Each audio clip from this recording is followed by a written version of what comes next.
I kid you not, I had this strange premonition early Sunday morning that we would be subject to a very boring 0-0 draw, but I could have never imagined that two teams would have been so committed to not conceding. I mean, the only thing more boring than that game would probably be the punditry of Paul Scholes. Oh, great player, sure, but when Danny Murphy says, "You're boring, Scholesy," whew. And there's some breaking news to share as well in this episode, presented by 24/7 Services. I promise I'll try not to be Scholesy-esque boring, as the Holy Trinity Show reviews Villa 0, Manchester United 0.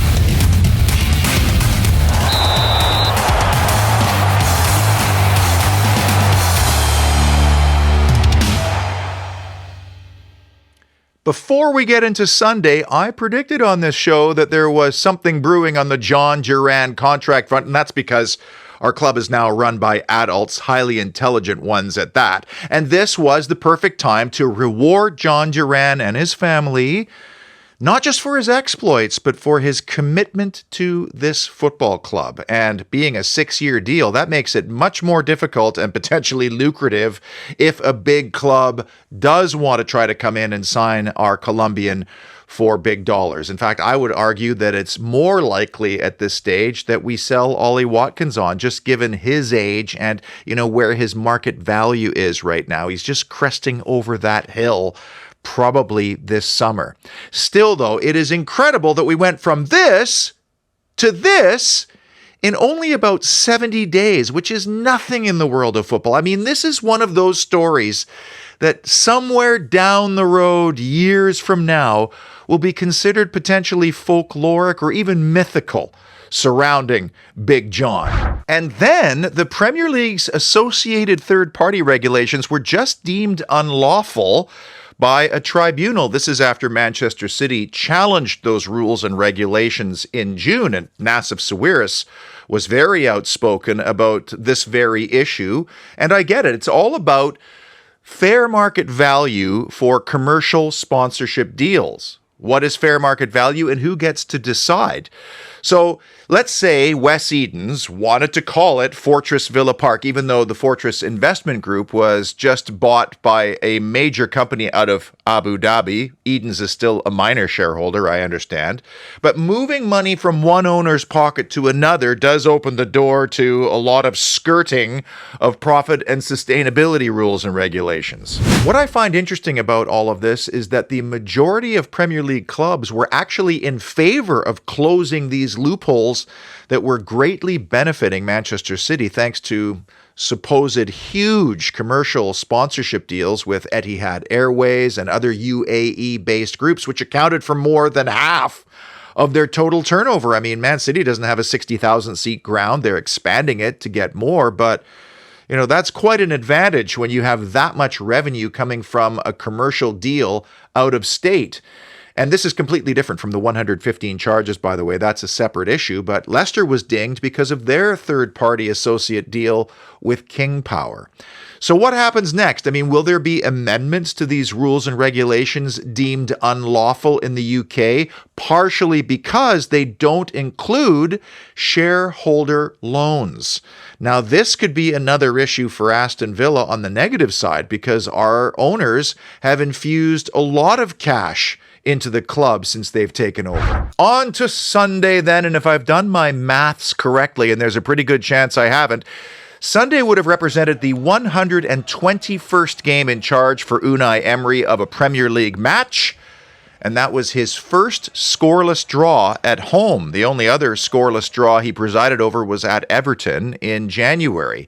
And while we're on the subject of quirky stats, this was the first Aston Villa team in 4 years, 8 months, and 8 days that did not feature one of John McGinn, Douglas Luiz or Boubacar Kamara. Now, shockingly for me, Douglas Luiz has really failed to settle so far at Juve. In fact, in the last 2 games, he's given away a penalty, which has not ingratiated himself further with the fan base. Kamara and Mings each got a valuable 45 minutes in Premier League 2 the other night, while John McGinn was busy making friends with past legends. It's hard to tell who's more enamored with whom in this particular photo. And by the way, did you see John McGinn admit on Villa TV that Unai Emery dragged him into his office and say, you got to play a whole lot better than you did against Wolves or you're going to lose your shirt? I would take that with a pinch of salt. That might be the captain setting a good example. But McGinn will not be representing Scotland in this international window. It'll be interesting to see whether Amadou Onana and Ezri Konsa do, given their injury issues at the time of recording this. They were still slated to be with their countries.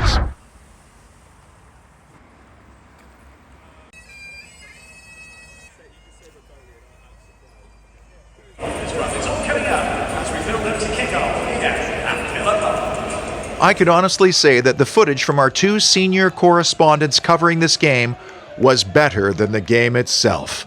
So I'm just going to let you enjoy the team arrival when everybody was still hopeful, without a clue of what was to come next. And this is starting to become a bit of an event in of itself.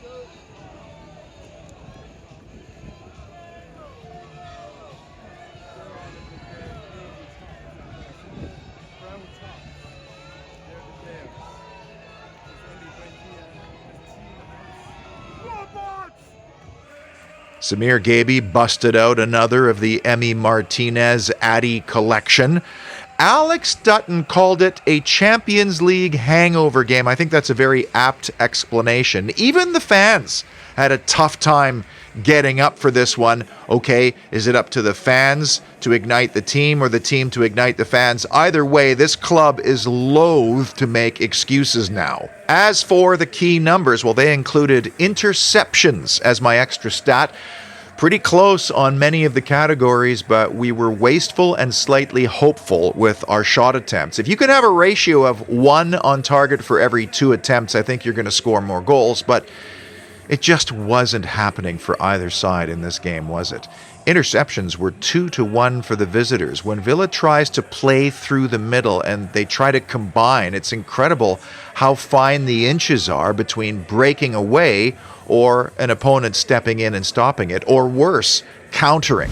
Big issue, the return of Matty Cash, a now seasoned campaigner with Aston Villa, often scapegoated. I will say he was steady on Sunday, although there was one moment when he made an ill-advised move in the middle third to try to come infield, had the ball pinched, and as it often does, that led to a dangerous counterattack. And I really noticed between Sunday and Wednesday how tucked in our right fullback, or most right-sided defender, is, which led to a lot of long raking switches to that side, which means those players have to scramble over. Didn't really lead to anything, though. Big moment.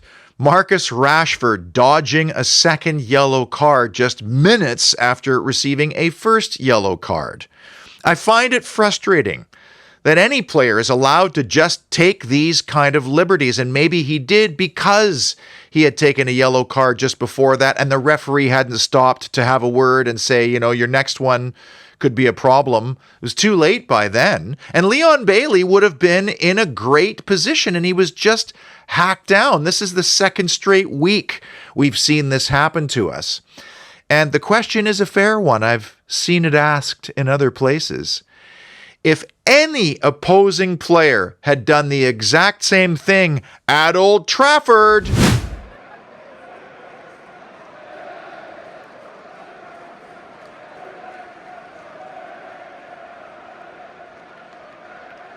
big issue number 3, risk reluctance.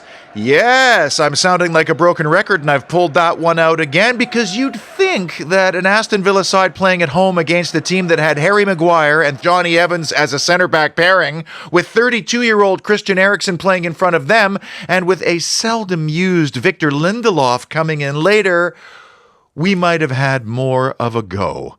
Something about playing Aston Villa makes the geriatric Evans look like a 20-year-old. Well, we would never know because he was never tested in this game.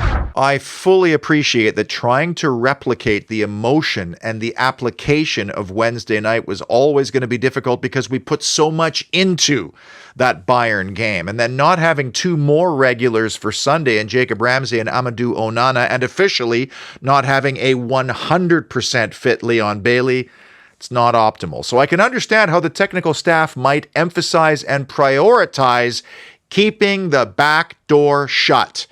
And that's back-to-back clean sheets at home now against good opponents. That's something that we can build around foundationally.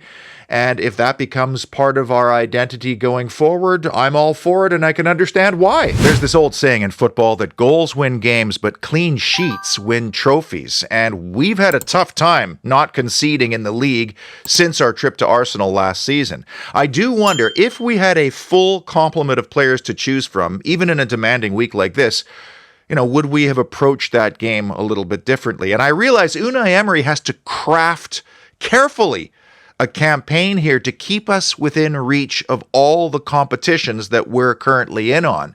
Because the only thing missing from what would have been considered a perfect week was the late Jhon Duran dramatics.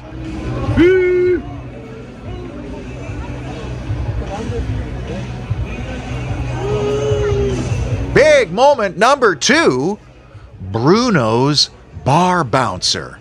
And I'm not referring to Albert Schloss on a Saturday night. I'm talking about a free kick opportunity that had us twitching in our nethers. Now, while Villa looked like we haven't rehearsed a set piece in well over a month, this particular opportunity had me going through all the worst case scenarios. I was ready for it. The barrage of texts and messages from people I never hear from until United beat Aston Villa. But you know what? Even they are a beleaguered bunch given this phase of United's history. A lot of them predicting that Ten Hag will be sacked, Ruud van Nistelrooy will be Ole Gunnar Solskjaer 2.0, get a contract for 3 years and everything will fall apart. I mean, it's just a cycle that they keep repeating. Thankfully, Bruno's effort hit the top of the crossbar, saving us from potentially 2 weeks of misery and having to curse United for their mastery of us at Villa Park. Still, though, the Red Devils' only loss in their last 25 visits to Villa Park was on Unai Emery's debut. That is a daunting stat we have to reverse as soon as possible. Probably not going to happen this season unless there's some kind of a cup draw.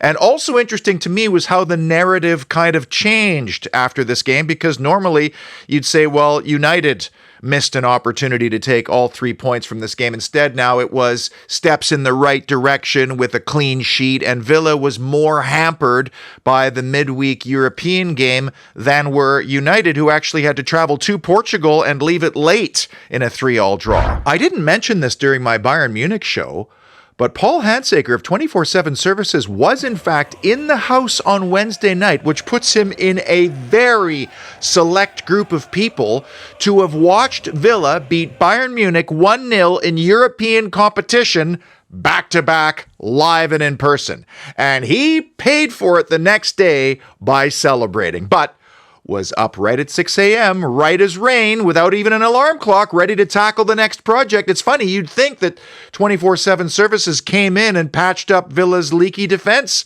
this past week. There has been a lot of roof repair and replacement work of late because of the weather. This is Nuneaton Depot for Network Rail and that special roll-on Sika product that is a great solution. And prior to that, the 24/7 crew was at Telford Central for some repairs and getting the water moving in the gutters and drains again. This is the type of maintenance work that, if done correctly now, will save a lot of headaches and expense down the road. And I always put the emergency numbers to 24/7 Services in the descriptions of these videos, but you'll also find them on the company's website. Can you hear me now? Can you hear me now? And the number one big moment that defined Villa 0, Man United 0, Dalot's deflection. Our cardiac kids nearly had another late show winner to add to its growing repertoire, and a surprise inclusion on Wednesday night who turned in a very credible display. Jhon Duran was the one who nearly became an instant Holt End hero. Now, I do wonder how many times this opportunity has played through the mind of young Jhon, thinking, what would I have done if it come to me the next game? And is this a case where a player just didn't have enough Premier League minutes under his belt to just take a beat and think really carefully about where the best location might have been to hit it? And I fully understand how a player of Duran's age and lack of Premier League experience might have snatched at something in that instance. You could also make the case that Diogo Dalot made a fantastic intervention, even though he probably didn't know much about it. But if he wasn't stationed on that post, we score there. And I go back to bemoaning a little bit, thin squad notwithstanding, the fact that we didn't test Man United's back end a little bit more on home soil. But it was another example from this week without some key players, Bailey and McGinn, that we just were not in sync in the front third. Underhit pass over there, wrong run over there, overplaying over here, or trying a much too audacious attempt at the wrong moment. I feel like this is where Morgan Rogers still has lots of room to grow his decision-making. So good at beating the first man, sometimes beating the second man.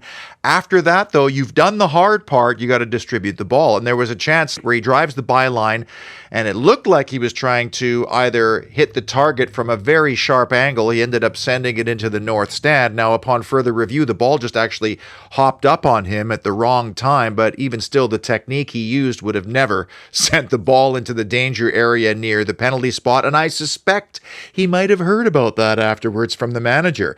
Did you also notice in the second half that between Ross Barkley, Yuri Tielemans, and Morgan Rogers, how effectively we would turn with the ball, evading players, and then driving into the spaces in midfield? I mean, it was happening time and time again.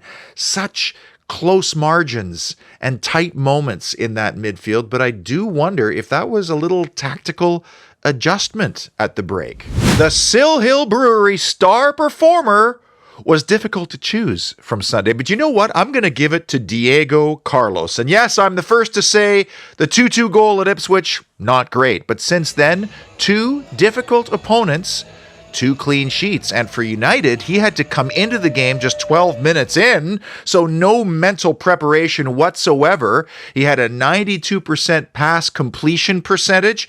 He connected on 5 of 7 long ball attempts, and he had 8 clearances. I would love to give Diego a 6-pack of any of Sill Hill's crafted brews, for obvious reasons. And I have to say, despite the early kickoff time on Sunday, there was a very healthy crowd at the tap room in Aston, and I'm very flattered that so many of that mob were trying the Holy Trinity Ale. By the way, they're hosting a free comedy night this Friday, the 11th. Looking at the categories I like to update, not much is going to change with a 0-0 draw except for our points haul at Villa Park, as we've dropped 5 already this season.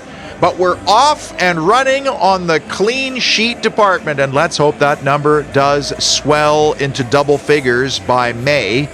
United had the only offside decision in the game, and we actually committed 1 more foul than our visitors. And now we have to hold our breath through another minefield of an international window involving superfluous competition, and I shouldn't really call it that because I realize Nations League is really important for smaller countries, but again, we're watering down football in the pursuit of this. And isn't it interesting that 2 of the most outspoken players against all of these extra games are now on the sidelines for the rest of the season, as Dani Carvajal joins Rodri with a cruciate ligament injury that he suffered in stoppage time for Real Madrid against Villarreal. That is a big blow. He's their captain of the reigning Champions League title holders. After the break, a very tricky test on the Thames as we face Fulham. Last year, it was a great outing at Craven Cottage where we won 2-1 thanks to a pair of Ollie Watkins goals. But Fulham, a very respectable 8th in the Premier League right now, undefeated at home. They made a couple of very good off-season signings, including Emile Smith-Rowe and Joachim Anderson from Crystal Palace. And Marco Silva is now one of the more stable managers in this division. You really wonder how he will approach this match. Will he push it because they're at home, or might he be a bit more conservative, knowing how we've beaten them over the past couple of seasons? And then for Villa, what kind of shape is our squad going to be in after this international window is over for players like Boubacar Kamara? I mean, if they nurse him along at the same pace as Emi Buendia, it's still going to be a while for both him and Tyrone Mings. Where will John McGinn be, or any of the players who have been nursing injuries, in which case this international break actually might come at a good time, although it is still rather worrying that we have so many players representing their countries and doing quite a bit of travel as well. Joe Gauchi for Australia and Jhon Duran for Colombia. Next weekend is Canadian Thanksgiving. It's one of my favorite holidays of the year. Family, food, fireplace, fall colors, no football, sadly. But in my life growing up, Thanksgiving was always the unofficial countdown to you know what. And oddly, every store you go into already has you know what decorations, which I think is obscene. There should be some kind of a law. Nothing until after Remembrance Day. I digress, however, until Fulham. And another in my series of all-time influential villains to tie us over. Be well, and as always, up the mighty Villa!